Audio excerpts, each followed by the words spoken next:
जय हिंद मेरे साथियों, स्वागत है आप सभी को अपने यूट्यूब चैनल बोर्ड एजुकेशन में। तो आज का वीडियो का टारगेट है दही वाली मगम्मा शीर्षक कहानी का कंप्लीट महत्वपूर्ण ऑब्जेक्टिव। अगर आप सब्जेक्टिव नहीं देखे हैं तो पहले जरूर सब्जेक्टिव देखिएगा इसका पहला वीडियो, ताकि आपको सब्जेक्टिव समझ में आए। अगर आपको सब्जेक्टिव याद रहता है तो ऑब्जेक्टिव भी याद रहेगा। चलिए एक एक क्वेश्चन पर नज़र डालते हैं। क्या है क्वेश्चन? आपको ये पीडीएफ हमारे टेलीग्राम बोर्ड एजुकेशन 7072 में मिल जाएगा, वहाँ से आप डाउनलोड कर सकते हैं। पहला क्वेश्चन है कि दही वाली मगम्मा पाठ के लेखक कौन है? तो लेखक है श्रीनिवास। याद रखिएगा, हर पाठ के लेखक आपसे पूछे जाते हैं। दूसरा है कि श्रीनिवास जी का पूरा नाम क्या था? पूरा नाम मास्ती बेकंटक अयंगार था। अब तीसरा क्वेश्चन पूछा जाएगा, इनका जन्म कब हुआ था और कहाँ हुआ था? ये दोनों पूछा जाएगा। तो 6 जून 1891 को कोलार कर्नाटक में हुआ था। इनको एक पुरस्कार भी मिला हुआ था। वो कौन सा पुरस्कार था? तो ज्ञानपीठ पुरस्कार मिला था। और जो दही वाली मगम्मा कहानी जो है ना, हिंदी भाषा में नहीं है, तो किस भाषा में है? तो कन्नड़ कहानी है। और कन्नड़ कहानी की भाषा, यहाँ भी भाषा पूछेगा, कन्नड़ कहानी से लिया गया, तो भाषा भी क्या होगा? कन्नड़ भी होगा। ध्यान रखिएगा, दही वाली मगम्मा शीर्षक कहानी की भाषा कौन सी? कन्नड़। जो अभी के एग्जाम में, स्कूल का सितंबर का जो एग्जाम हुआ है उसमें ये क्वेश्चन पूछा गया। आप देख सकते हैं कि दही वाली मगम्मा शीर्षक कहानी की भाषा क्या है? कन्नड़ है। और दही वाली मगम्मा कहानी को किसने हिंदी में अनुवाद किया? B.R. नारायण। दही वाली मगम्मा पाठ में प्रमुख पात्रा कौन है? पात्रा कौन है? तो मगम्मा है। और दही वाली जो मगम्मा है वो कैसी कहानी है? तो ये सामाजिक कहानी, क्योंकि समाज के बारे में बताया गया, एक सामाजिक कहानी है। अगला है कि दही वाली मगम्मा कहानी जो है उसमें मगम्मा किस शहर में दही बेचा करती है? तो बेंगलुरु शहर में जाकर दही बेचा करती है। मगम्मा लेखक के घर कितने, मतलब किससे दही दिया करती? तो बारी से। बारी का अर्थ होता है अगले दिन पैसा लेना।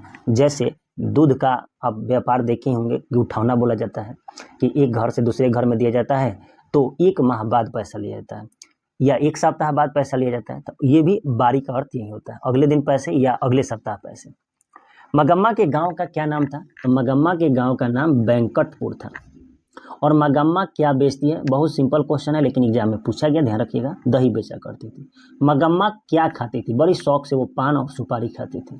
मगम्मा की घनिष्ठता यानी मित्रता किससे होती है? तो लेखक की पत्नी से उसकी मित्रता हो जाती है। हमेशा वहाँ जाती है, बैठती है और अपनी सुख दुख सुनाती है। मगम्मा थी एक विधवा नारी थी, क्योंकि उसके पति का मृत्यु हो चुका था। मगम्मा लेखक के घर कितने दिन बाद आई थी? क्योंकि जब उसकी बहू और मगम्मा के बीच झगड़े हुआ था तो उसके 15 दिन बाद गई थी। मगम्मा के बहू का नाम बहुत बार पूछा है, नजम्मा था। मगम्मा के कितने बेटे थे? 1 बेटे थे और 1 पोता भी था।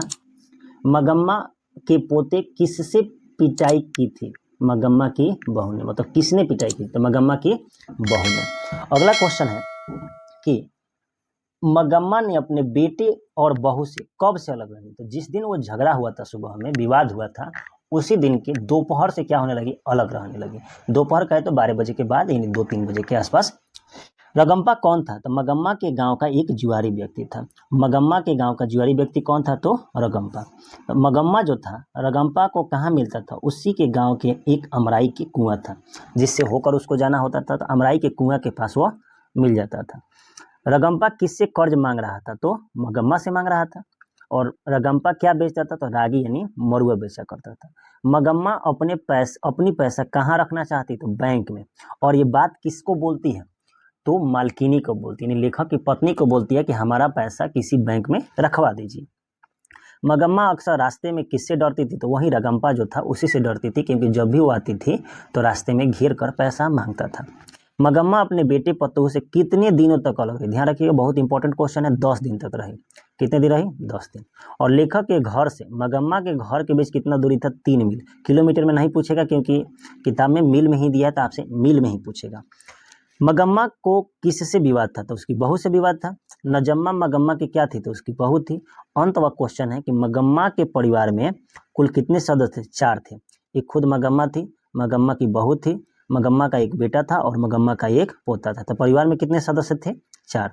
और मगम्मा के बेटा का इसमें नाम का चर्चा नहीं है, पोता के नाम का चर्चा नहीं है, लेकिन मगम्मा और उसकी बहू का नाम का चर्चा है। ध्यान रखिएगा, आपके एग्जाम में ये क्वेश्चन जरूर पूछता है कि मगम्मा की बहू का नाम क्या था। जय हिंद साथियों, आप सभी को ये सभी क्वेश्चन समझ में आ रहा होगा। बहुत अच्छा है, हम आपको हमेशा कंटेंट बढ़िया देंगे। फिर मिलेंगे नेक्स्ट वीडियो में नेक्स्ट चैप्टर के साथ। तब तक आप इस वीडियो को अपने दोस्तों के पास जरूर भेजें, लाइक जरूर करें, कमेंट में अपना राय जरूर दें कि वीडियो कैसा लग रहा है।